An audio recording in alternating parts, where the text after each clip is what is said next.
Ang kwentong ito ay kathang-isip na hango sa mga paniniwala at karanasang may kinalaman sa mga nilalang ng kababalaghan, partikular ang mga aswang, na bahagi ng kulturang Pilipino.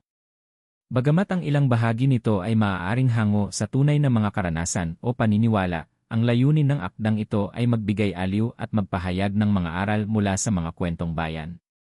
Anumang pagkakatulad sa tunay na buhay ay hindi sinasadya. Ako si Jomar. Lumaki ako sa isang maliit at liblib na baryo sa gitna ng kabundukan ng Kabisayaan. Mahangin, mapuno, at parang laging may nagmamasid mula sa dilim. Bata pa lang ako, sanay na kami sa mga kwento ng matatanda tungkol sa mga nilalang na lumilipad sa gabi, kumakain ng laman loob, at nag-aanyong tao sa liwanag ng araw. Pero kahit ganun, naging masaya pa rin ang kabataan ko, lalo na noong dumating siya. Ang pangalan niya ay Elmo. Tahimik, matangkad, payat, at may mga mata na parang laging may itinatago. Lumipat siya sa baryo namin kasama ang kanyang lola, matapos masunog ang bahay nila sa kabilang barangay. Maraming bulong-bulungan noon, kesyo daw minamalas ang pamilya nila, kesyo may sumpa. Pero ako, hindi ko pinansin yon. Mabilis kaming naging magkaibigan. Hindi siya tulad ng ibang bata. Habang kami ay naglalaro ng holen at syato, mas gusto niyang manahimik sa lilim ng punong mangga habang may binubuklat na luma at kulay kapeng libro. Minsan sasabayan ko siya. Tatahimik din ako. Nagsimula kaming magkwentuhan tungkol sa mga hayop, halaman, at kung paano niya gustong maging tagapagtanggol ng mga naapi. Jomar, sabi niya minsan habang nakatingin sa ulap, hindi lahat ng sinasabing masama ay talagang masama. Minsan, hindi lang sila naiintindihan. Hindi ko agad naintindihan yon noon. Pero bumilib ako sa lalim ng iniisip niya. Hanggang sa dumating ang isang gabi na nagbago sa takbo ng buhay naming dalawa. Nag-umpisa ito sa pagkawala ng mga alagang manok ng mga kapitbahay. Isinunod ang kambing ni Mang Feliciano. Isang araw, natagpuang patay ang isang buntis, basag ang bungo, wala ang laman loob. Mabilis kumalat ang takot. At gaya ng inaasahan, nagsimula na ang paghahanap ng masisisi. May aswang sa baryo, sigaw ng ilan. At hindi nagtagal, ang mga matang mapanghusga ay tumuon kay Elmo at sa kanyang lola. Hindi natin sila kilala. Bigla na lang silang lumitaw. At ngayon, sunod-sunod ang mga kamalasan, sabi ng isang matanda habang hawak ang krus at bawang. Pinagtanggol ko si Elmo. Hindi sila ganoon. Mabait si Elmo. Kasama ko siya halos araw-araw. Pero kahit anong paliwanag ko, wala na akong nagawa. Isang gabi, habang umuulan at kulob ng kulob, sinunog ng mga kalalakihan ang bahay ni Elmo. May dalang itak, may dalang sulo. Sigawan. Hiyawan. Sumpa. Putok ng baril. Nakita ko si Elmo na tumatakbo paalis ng baryo, duguan ang braso, habang pasigaw na humihingi ng tulong. Hindi ko na siya muling nakita noon. Kinabukasan, sabi ng mga matatanda, tapos na ang sumpa. Wala na ang aswang. Pero sa puso ko, alam kong hindi iyon ang katapusan ng kwento. Lumipas ang buwan na nahimik ang baryo. Pero ako, hindi. Araw-araw kong iniisip si Elmo. Asan na kaya siya? Buhay pa kaya siya? At kung buhay man, ano na kaya ang binabalak niya? Isang araw, habang naglalakad ako sa gubat papuntang sapa, may narinig akong pamilyar na tinig sa hangin. Jomar, malamig. Mahinahon. Pero malinaw. Napalingon ako sa paligid, walang tao. Sa sumunod na mga araw, nagsimula akong makakita ng mga kakaibang palatandaan, may mga hayop na tila ginagamot sa halip na patayin, may sugatang ibon na biglang gumaling, at may mga gabi na parang may matang nagbabantay mula sa itaas ng puno. Hanggang sa napagtanto ko, hindi na si Elmo ang dating Elmo. Lumipas ang ilang linggo mula nang mawala si Elmo. Ang baryo ay unti-unting bumalik sa dati, payapa sa umaga, tahimik sa gabi, ngunit sa ilalim ng katahimikang iyon ay may nanunumbalik na kaba. Hindi ko na alam kung guni-guni lang ba o totoo, pero tila may mga bagay na hindi kayang ipaliwanag ng mga tao sa baryo. Una kong napansin iyon nang mawala ang isang mangingisdang si Mang Lucio sa Maylawa. Madaling araw pa lang ay sinimulan na ang paghanap sa kanya. Sa halip na katawan, ang nahanap ay isang bangka na may dugo sa gilid at mga kalmot sa sahig nito. Sabi ng iba, baka buwaya. Pero sabi ng matatanda, hindi yan buwaya, galing yan sa di makataong nilalang. Ang kasunod naman ay ang pag-alis ng mga panabong ni Mang Iking. Isang gabi lang, 5 manok na alaga ang nawala. Walang bakas ng dugo, walang yapak sa paligid. Ngunit sa may likod bahay ay may natagpo ang kakaibang marka sa lupa, bilog na parang isinagawa ang isang ritual. May nakasukit sa gitna, payanggaw. Nang una ko itong makita, parang may humaplos sa batok ko. Pamilyar ang salitang iyon. Naalala ko bigla si Elmo. Minsan niya na itong nabanggit habang binabasa niya ang isang luma at maalikabok na libro. Ang payanggaw ay sinaunang panata, isang pagtanggap ng kapangyarihan upang ipaghiganti ang dugo o prinsipyo. Hindi ito kasamaan, kundi isang pagsuko sa kababalaghan upang iwasto ang mali. Bigla akong napaisip. Maaaring si Elmo nga ito. Maaaring buhay pa siya at mas malakas na kaysa dati. Ngunit ang tanong, siya ba ang gumagawa ng mga ito? Nang sumunod na linggo, gabi-gabi akong ginising ng mga alulong na tila aso, pero mas malalim, mas nakabibingi. Sumilip ako minsan sa bintana at nakita kong may anino sa bubungan ng bahay namin. Matangkad. Baluktot ang katawan. May pakpak. Napaurong ako, nanginginig. Ngunit hindi ako sumigaw. Sa halip, para bang isang boses ang pabulong na nagsabi sa akin, huwag kang matakot. Hindi ikaw ang pakay. Kinabukasan, ang balita, si Kapitan Tolentino, ang nanguna sa pagsunog sa bahay ni na Elmo, ay natagpo ang wala ng buhay sa gubat. Ang katawan niya'y tuyo, parang sinipsip ng dugo. At sa tabi ng kanyang bangkay, may nakaukit na naman sa lupa, payanggaw. Simula noon, isa-isa nang kinatakutan ng mga tao ang kanilang mga kasalanan. Ang ilan sa kanila'y umalis na ng baryo. Ang iba na may lumapit sa simbahan, humingi ng kapatawaran. May ilan ding nagsimulang aminin ang mga lihim na tinago nila sa tagal ng panahon, parang biglang nagising ang konsensya nila. Ako? Hindi ko alam ang gagawin. Mahirap paniwalaan na ang dati kong kaibigan ay naging isang nilalang na kayang magparusa sa mga tao. Ngunit mas mahirap paniwalaan na siya ay masama. Ang damdamin ko ay naguguluhan, galit ba siya? Nagpaparusa ba siya? O kaya'y inaayos lang niya ang balanse? Isang gabi, hindi ako nakatulog. Lumabas ako ng bahay at tinungo ang lumang punong mangga kung saan kami madalas magtagpo ni Elmo. Tahimik. Maliwanag ang buwan. May malamig na simoy ng hangin. At doon, sa ilalim ng puno, may nakita akong sulat, nakasiksik sa pagitan ng mga ugat. Bukas ang sobre, at sa loob ay may papel na sulat kamay. Humugot ng malalim na buntong hininga at nagsimula ng kwento, ang payanggaw ay hindi basta-basta. At si Elmo, ang kaibigan kong minsang binansagang anak ng aswang ang tanging may alam kung paano ito sisimulan.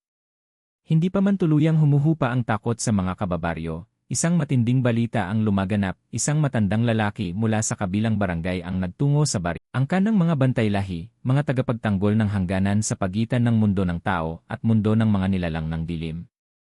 Nagkatinginan ang mga tao. May narinig akong bulungan, hindi ba't yan ang sinasabi nilang mga manananggal? Umiling si Tabor. Hindi sila manananggal. Hindi sila aswang. Pero dahil sa kanilang kakayahan na makakita at makalaban sa mga ito, tinawag silang kampo ng kadiliman. Lalong-lalo na ng mga hindi nakakaunawa. Ayon sa kanya, ang pamilya ni Elmo ay tagapagtanggol noon ng isang banal na lugar sa bundok, ang tinatawag nilang bingit ng buwan, isang lagusan kung saan umano dumadaan ang mga nilalang ng dilim tuwing bilog ang buwan. Isinumpa silang hindi maaaring mamuhay ng normal dahil sa sumpang iniwan ng isang matandang babaylan na nilinlang at pinatay ng mga Kastila noon. Sabi ng babaylan, ang huling lahi ng tagapagtanggol ay makakaranas ng 3 anyo, tao, nilalang, at hukom. Si Elmo ang huling lahi. Napakapit ako sa dibdib ko. Tao, nilalang, at hukom. Lalong nagkakaroon ng linaw ang mga ginagawa niya ngayon.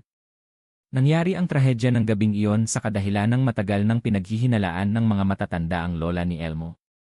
Hindi dahil may nakita silang pruweba, kundi dahil sa takot. Takot sa hindi nila nauunawaan. Noong gabi ng pagsalakay, sabi ng iba, nakita raw nilang may lumipad mula sa bubungan. Sabi ng iba, may narinig silang sigaw ng babaeng may boses ng lobo. Pero nang inspeksyonin nila ang nasunog na bahay, 3 katawan lang ang natagpuan, ang lola, ang pinsan ni Elmo, at isang batang babae. Si Elmo ay nakatakas. Ang hindi nila alam, at ngayon lang inamin ni matandang Tibor, ay bago pa man ang sunog, may nag-udyok sa mga tao. May isang taong nagtulak ng ideya na si Elmo ay anak ng aswang. Isang leader. Isang politiko. Ang nag-udyok noon ay walang iba kundi si Kapitan Mateo, sabi ni Tibor habang tuwid ang tingin sa kapitan. Dahil may utang siya sa pamilyang De Lazaro na hindi niya nais bayaran. Kaya't sinira niya ang pangalan ng mga ito, binansagang mga aswang, at pinatungan ng kasalanan. Nagkagulo ang mga tao. Sigawan. Hiyawan. Nanggigil ang ilang residente. May nagsisigaw na, kung totoo yan, dapat parusahan si Kapitan. Ngunit agad itong pinigilan ni Tibor. Hindi na ninyo kailangang humusga. Ang hukom ay bumalik na. Napalingon kami sa langit. Ang buwan ay bilog.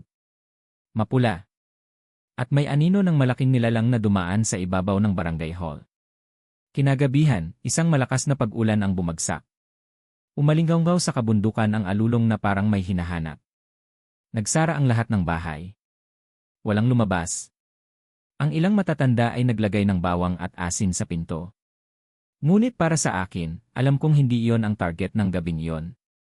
Sa may ilog, natagpuan ang katawan ni Kapitan Mateo, bukas ang dibdib, walang puso. Pero ang nakapagtataka, walang dugo sa paligid. At sa kanyang noo, nakasulat gamit ang uling, ang katotohanan ay hindi sinusunog. Muling nagtanong ang buong baryo. Ang ilan ay nalito, ang iba ay natakot, ngunit ang karamihan ay nagsimulang maniwala, hindi si Elmo ang halimaw, kundi ang mga taong nanira sa kanya. Kinabukasan, tumungo ako sa lumang bahay ni Elmo. Ayon sa mga matatanda, may naiwan doon, isang kahon na hindi nadamay sa apoy. Binuksan ko ito. May lamang lumang litrato ng pamilya niya, mga sulat ng ina niya, at isang piraso ng papel na may isang salita, bawiin. Naiiyak ako habang binabasa yon. Kahit ganito ang sinapit niya, ang iniwan niyang mensahe ay hindi paghihiganti, kundi pagbawi ng pangalan, ng dangal, ng katahimikan. Doon ko napagtanto, si Elmo ay hindi simpleng gumaganti. Siya ay bumabalik upang itama ang kasaysayan. At ang baryo namin, sa matagal na panahon, ay nabuhay sa isang malaking kasinungalingan. Matapos kong matuklasan ang lihim ng pamilya ni Elmo, hindi na ako naging mapakali. Sa tuwing isinasara ko ang aking mga mata, bumabalik sa alaala ko ang mga aninong gumagalaw sa dilim, ang sigaw ng nasusunog na bahay, at ang mukhang puno ng luha at galit ni Elmo habang tumatakbo palayo. Ang dating kaibigan kong tahimik at mapagpakumbaba, ngayoy isa ng nilalang na bumabalik hindi para manakot, kundi para humusga. Ngunit paano nga ba siya naging ganito? Ano ba talaga ang ibig sabihin ng salitang payanggaw? Ayon kay matandang Tibor, ang payanggaw ay isang sinaunang panatang sinasagawa ng isang nilalang o tao upang makamit ang karapatang makialam sa pagitan ng liwanag at dilim. Isa itong ritual ng pagtanggap ng responsibilidad kapalit ng pagiging tagapagbalanse. Ngunit hindi basta-basta ito isinasagawa. Kailangang ang gagawa ng panata ay may malalim na dahilan, isang sugat na hindi matanggal ng panahon, at isang layunin na mas mataas pa sa sariling kapakanan. Mula sa kanyang pagkakatakas, nagtago si Elmo sa ilalim ng proteksyon ng mga erbularyo at mga bantay kalikasan na hindi kinikilala ng lipunan. Dinala siya sa pusod ng bundok, sa tinatawag nilang banwang matandang bato, isang sagradong lugar na ayon sa alamat ay tagpuan ng mga diwata, engkanto, at mga kaluluwang ligaw. Sa lugar na yon, isinagawa ang ritual ng payanggaw. Ang ritual kailangan munang isuko ni Elmo ang lahat ng kanyang pagkatao bilang tao, pangalan, nakaraan, alaala. Hinubad niya ang kanyang suot, isinilid sa abo ng mga sinunog na alaala ng kanyang pamilya, at hinarap ang isang malaking bato na may inskripsyong sinauna. Sa gitna ng gabi, habang bumubuhos ang ulan at ang kidlat ay tila sinasaksihan ang seremonya, sinimulan ng matatandang tagapagbantay ang dasal. Sa ngalan ng mga nilusak, sa ngalan ng mga itinaboy, sa ngalan ng mga inalipusta ng kasinungalingan tinatawag ka naming anak ng gabok at liwanag. Tanggapin mo ang panata. Bawiin mo ang katarungan. Pinainom siya ng pinaghalong dugo ng manok, dagta ng balete, at tubig mula sa sagradong bukal. Pagsapit ng hating gabi, sinugatan ang kanyang palad at inilapat sa lumang bato. Mula roon, unti-unting bumakat sa kanyang katawan ang mga sinaunang simbolo, mga guhit na tila ukit ng kalikasan. Ang kanyang mga mata ay kumislap ng puti, at sa huling pagkakataon, sumigaw siya, pinili ko ang gabay ng kadiliman upang itama ang pagkakamali ng liwanag. At doon siya tuluyang naging payanggaw. Hindi siya naging aswang. Hindi siya naging engkanto. Hindi rin siya ganap na tao. Isa na siyang nilalang na may tungkuling humusga sa pagitan ng kasinungalingan at katotohanan, ng dugo at dangal. Ngunit hindi iyon basta-basta kapangyarihan. Ayon sa ritual, ang payanggaw ay kailangang huwag matukso ng sariling damdamin. Kapag pinairal niya ang personal na paghihiganti, magiging anito ng paghihiganti siya, isang halimaw na wala ng kontrol sa sarili, at lulunurin ng puot ang kanyang kaluluwa. Ngunit kung mapanatili niya ang kanyang layunin, ang pagbawi, hindi ang panunupil, mananatili siyang tagapagtanggol. Ito ang dahilan kung bakit pilit niyang iniiwasan ang pagpatay sa mga inosente. Hindi siya pumapatay ng walang dahilan. Lahat ng kanyang kilos ay patunay na isinasaalang-alang niya ang balanse. Kaya sa lahat ng mga kasangkot sa pagsunog ng bahay nila, isa lamang ang kanyang pinatay, ang pinakaugat ng lahat, si Kapitan Mateo. Ang iba, pinaparusahan lang niya sa pamamagitan ng pagpapalabas ng kanilang mga lihim o paglalantad ng kanilang tunay na anyo. Ang mismong anyo ni Elmo ay unti-unting nagbago. Sa gabi, nagkakaroon siya ng aninong may pakpak. Tumitindi ang kanyang paningin, nakakakita siya ng mga kaluluwa, ng mga nilalang sa paligid na hindi kayang makita ng ordinaryong tao.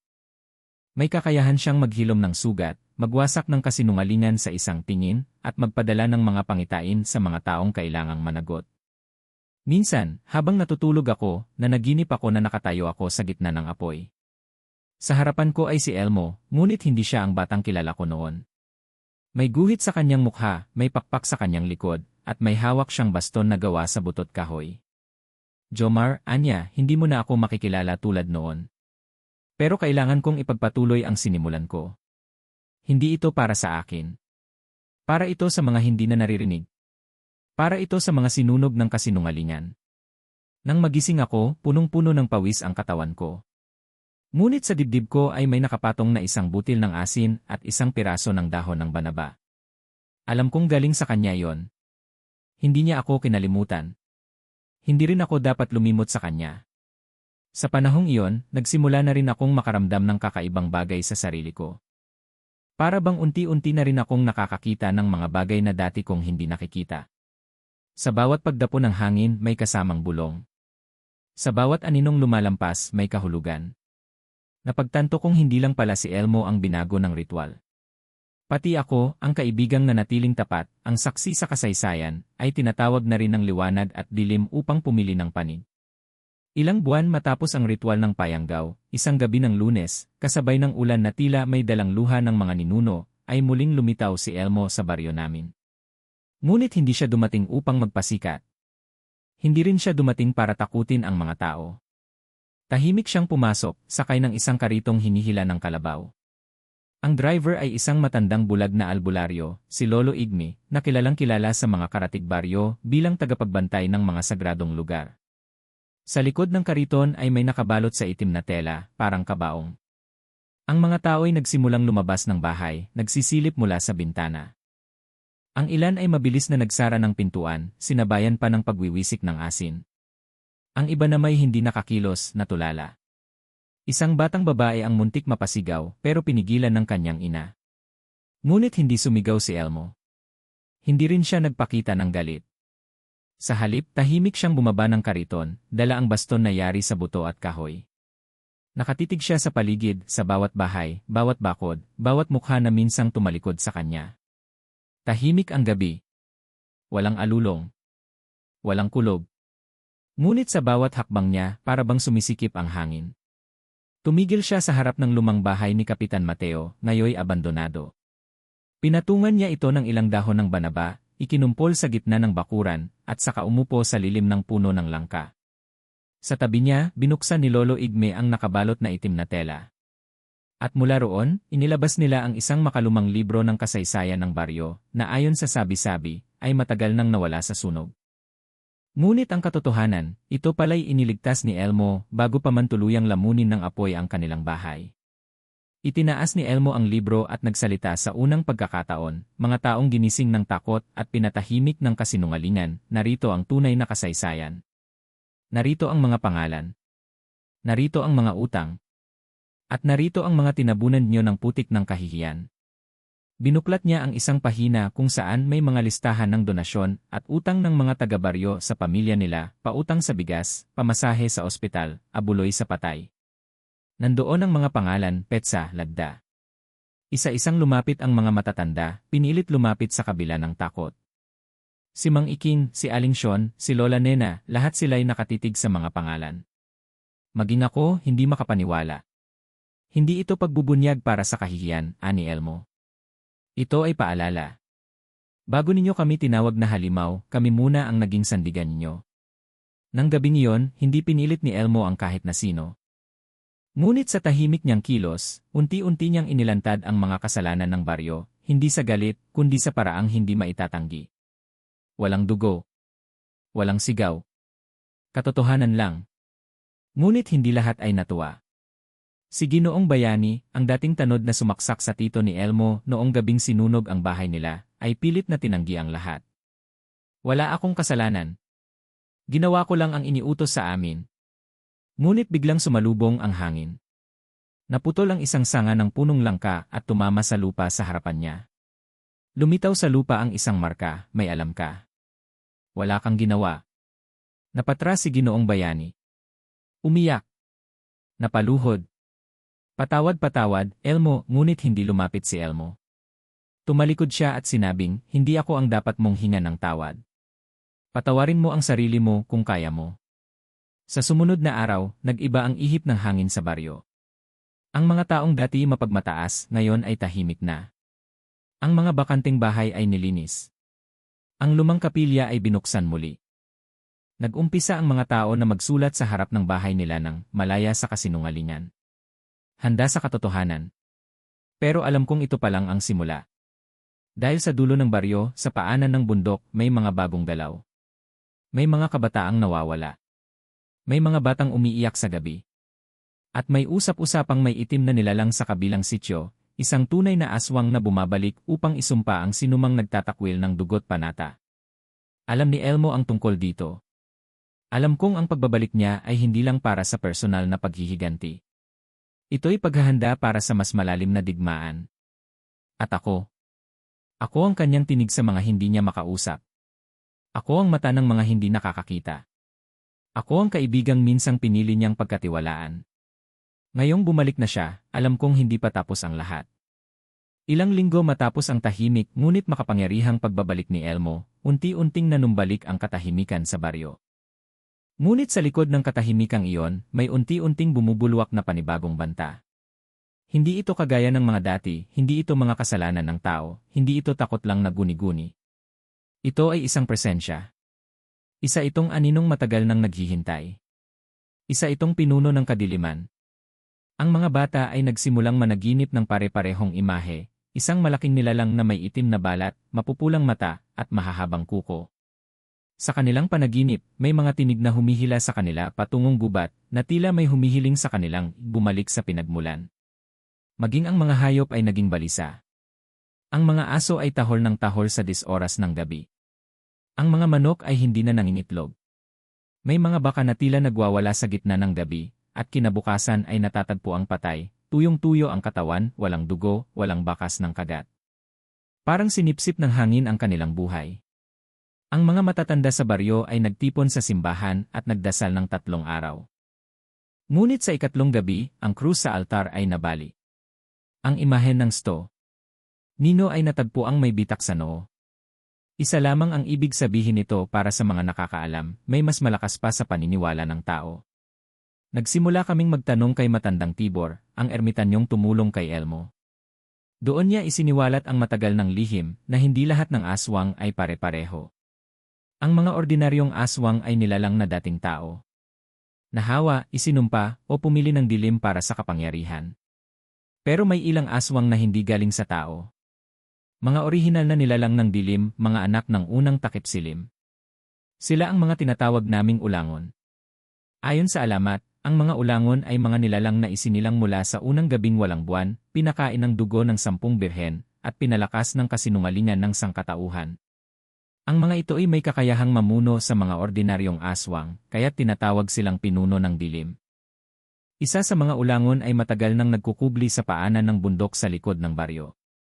Pinangalanan itong Kalantiaw, isang pangalang ipinangalan sa kanya ng mga babaylan noon dahil sa husay nitong magpanggap bilang tao. Si Kalantiaw ang dahilan kung bakit nagsimulang lumaganap ang takot sa baryo noon. Siya ang tagapaghudyat ng kaguluhan. At siya rin pala ang tunay na utak sa likod ng pagsira sa pamilya ni Elmo. Ginamit niya ang takot ng mga tao upang itulak sila sa kasalanan. Ginamit niya ang kahinaan ni Kapitan Mateo upang sirain ang angkan ng mga tagapagtanggol. Ngunit hindi siya kailanman nagpakita. Hanggang ngayon. Noong gabing iyon, dumating si Elmo sa bahay ko. Hindi siya dumaan sa pinto. Basta na lang siya lumitaw sa may gilid ng bintana, tahimik, maputla, at ang mga mata niya ay tila namumugto sa pagod. Jomar, sabi niya, nagsisimula na siyang gumalaw. Agad kong nalaman kung sino ang tinutukoy niya. Hindi ko na kailangang magtanong. Hindi ko siya kayang labanan ng mag-isa. Hindi ko siya kayang tapusin kung hindi ako tutulungan ng mismong lugar na ito, ng mga alaala, ng paniniwala, ng katotohanang pinatay ng kasinungalingan. Anong ibig mong sabihin, tanong ko? Ang lakas ni Kalantiaw ay galing sa takot ng mga tao. Kung mananatili tayong natatakot, lalakas siya. Kailangan nating ibalik ang tiwala. Kailangan nating ilantad ang kanyang anyo sa mga tao. Kailangan siyang masaksihan para mawala ang kapangyarihan niya. Kinabukasan, tinipon namin ang mga matatanda, mga albularyo, at maging ang ilang kabataan na naniniwala pa sa mga kwento. Gumawa kami ng plano, isang panawagan sa buong baryo, upang harapin ang tunay na dahilan ng kanilang pangamba. Gabi ng kabilugan ng buwan, nagtungo kami sa paanan ng bundok. Doon, sa gitna ng kakahuyan, may isang pulang bilog na biglang lumitaw sa lupa, umiikot, may mga aninong naglalakad sa paligid. Sa gitna nito, unti-unting lumitaw ang isang nilalang, Kalantiaw. Matangkad. Itim na itim ang balat, parang uling. Ang mga mata niya ay pula na tila naglalagablab, at ang kanyang buhok ay mahabat parang ugat ng punong gubat. Nangumiti siya, ang mga ngipin niya ay tila kutsilyo, matatalas, makintab. Ngunit bago pa siya makalapit, tumayo si Elmo sa gitna ng bilog. Hawak ang kanyang baston, sinabi niya, hindi na kami natatakot sa iyo. Nagsimula ang sagupaan. Isang labanan ng kapangyarihan at paniniwala.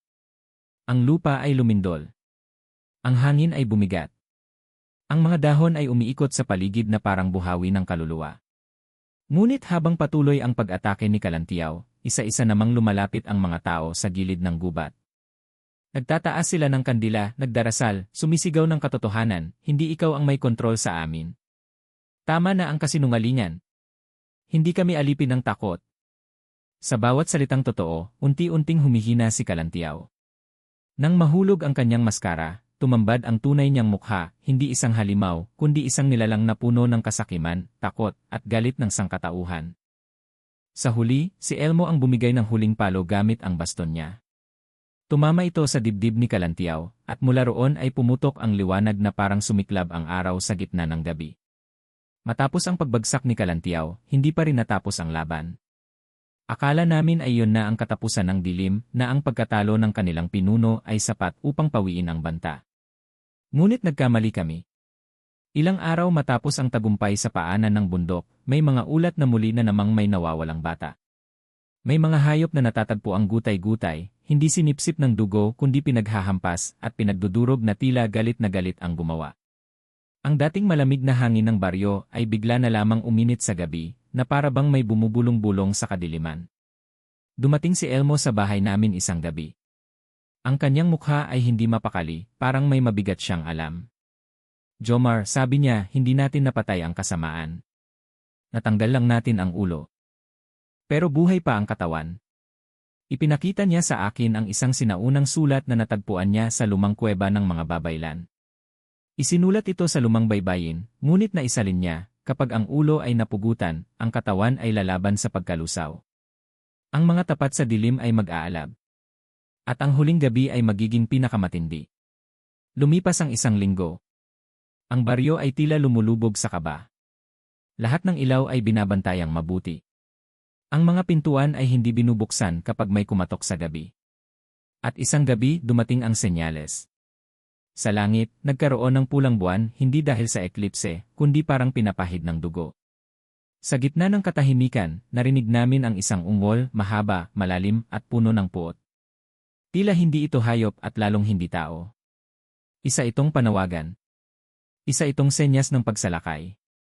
Sa kalagitnaan ng gabi, narinig namin ang sigawan ng mga tao mula sa silangang bahagi ng baryo.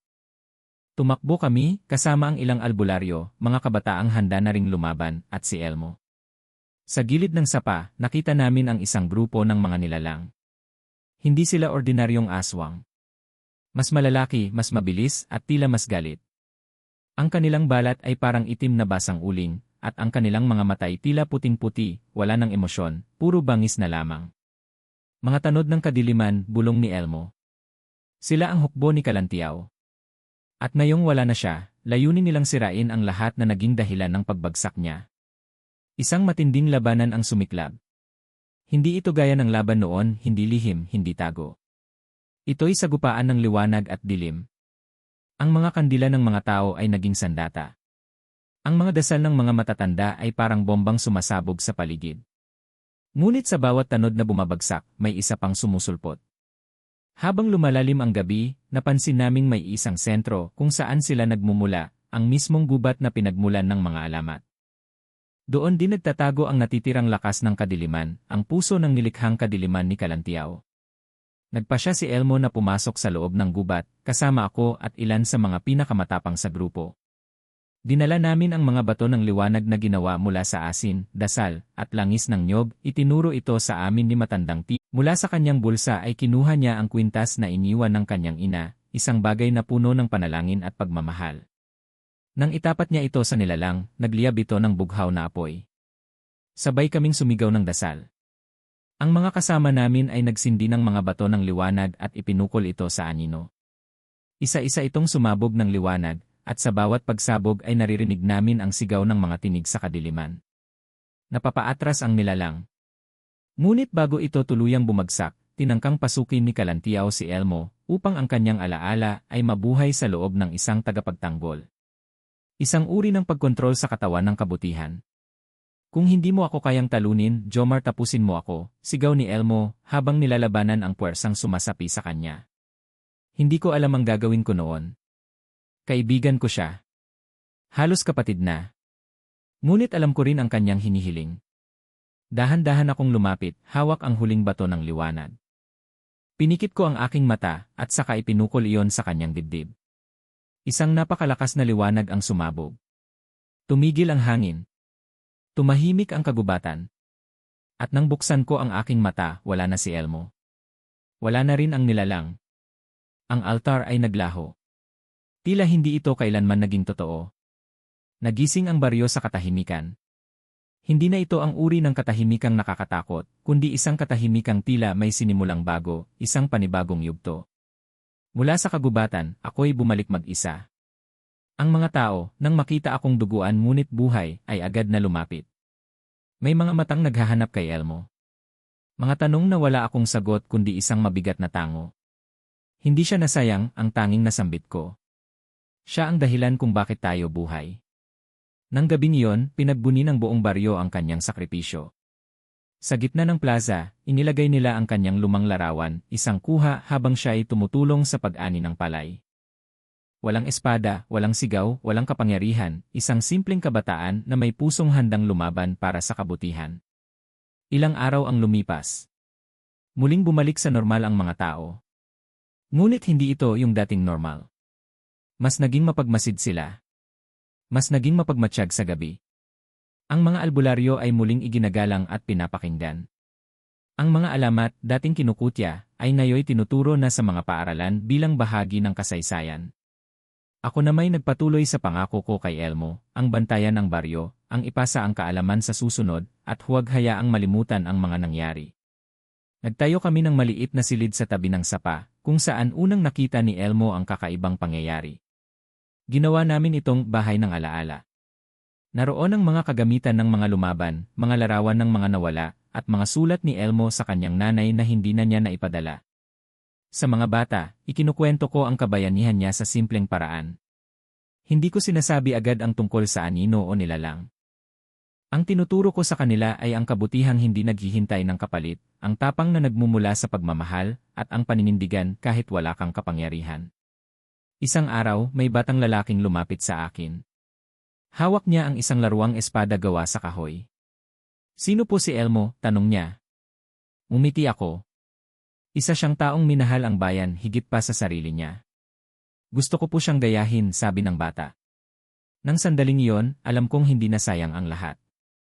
Epilogo. Makaraan ng ilang taon, unti-unting napalitan ng mga bagong mukha ang mga lumang alaala. Ang ilang bahagi ng baryo ay nais modernisahin. May mga dayuhang nais bumili ng lupa para sa resort. Ngunit sa gitna ng lahat ng pagbabagong ito, ang bahay ng alaala ay nanatiling nakatayo. Hindi siya giniba. Hindi siya pinabayaan. Tuwing ika-15 ng Nobyembre, ginugunita namin ang araw ng liwanag, isang araw ng katahimikan at pag-alala. Hindi ito pista. Walang kasayahan. Isa itong taimtim na araw ng pagninilay. Ang mga tao ay nagsisindi ng kandila at nag-iwan ng puting bulaklak sa tabi ng sapa.